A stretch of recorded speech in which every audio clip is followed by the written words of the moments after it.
Me voici en silence, Jésus, mon bien-aimé. Je me présente à toi. Bandiraɓe sehilaɓe sakiraɓe on calminama. Toɓɓere men ko ɗum ɗo: hol sababu Allah neli annabaabe ɓe. Hol sababu, hol dalil mum. So en keltimo helmere annabi, ɗum ɗon fitti manan ko nulaɗo, ko poɗɗo longinde, poɗɗo heblude laawol almasih Isa ibn Maryam, jogorɗo arde e adunaru ndo. Yimɓe ngali ko fittude laawol ngol, yimɓe ngali ko heblude ɓerɗe e hakkillaji.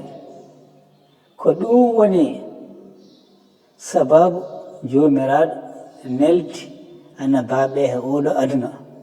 Sababu woni heewi no feewi, sabu helmere almasihu e helmere annabi ene ceerti no feewi. Annabaaɓe gartan ko wadde kiɓe jamira ko yiɓe mbadda. Kono noon almasihu ari ko momtude bakkatuji.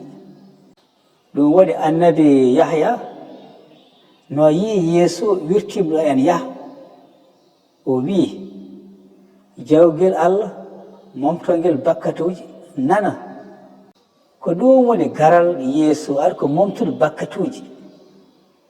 Yeesu wona annabi ɓolo, o diwi ɗon ko cuɓaɗo, ko laaɓɗo, o jibidinaki he bakkat.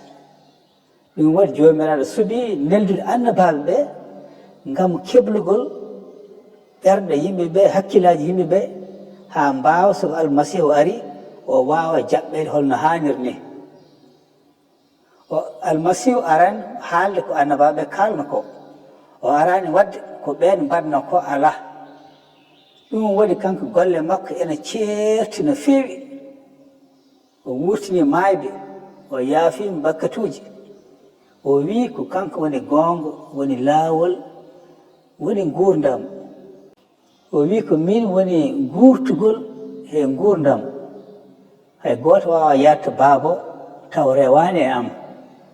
So a jokkodiri he Yeesu almasihu, a heeɓi gurdam ha abadan, a heeɓi fartange wawde wondude he jomiraɗo ha abada.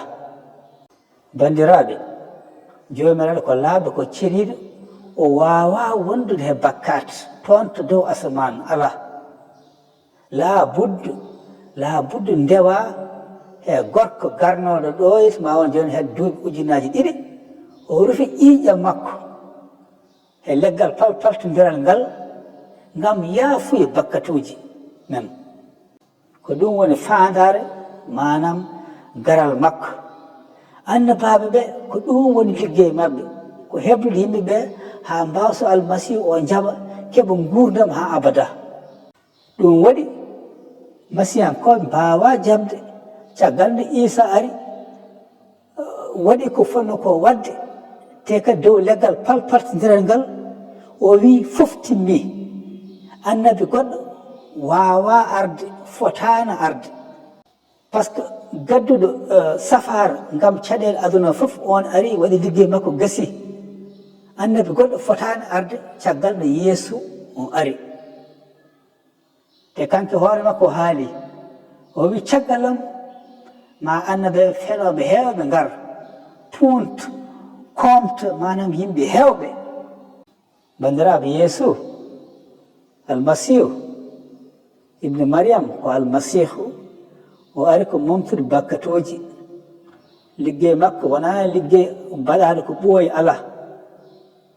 O wi mbeɗen ara mi fugga he damal ɓernde ma. So a nani sawto am, so a udditi ɓernde am, o ara o hoɗe ma ha abada. On jarama. Au Christ ressuscité.